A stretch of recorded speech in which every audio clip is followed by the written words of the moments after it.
నిజంగా ఏ జన్మలో పుణ్యం చేసుకుంటే గాని ఇటువంటి గొప్ప పార్టీలో కార్యకర్తగా పనిచేసేటటువంటి అవకాశం రాదు.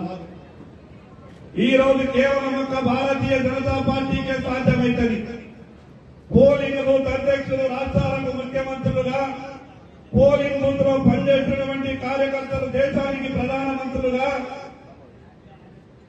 కేంద్రంలో మంత్రులుగా ఈ రోజు కార్యకర్తలకు అవకాశం ఇచ్చేటటువంటి, కార్యకర్తలకు ఆ శక్తి ఉన్నటువంటి పార్టీ ఏదైనా ఉన్నది అంటే అది కేవలం మన పార్టీ భారతీయ జనతా పార్టీ మాత్రమే.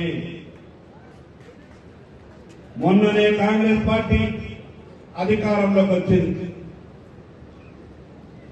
అధికారంలోకి వచ్చినటువంటి కాంగ్రెస్ పార్టీ ఎన్నికల సమయంలో మాట్లాడినటువంటి మాటలను, ప్రజలకు ఇచ్చినటువంటి హామీలను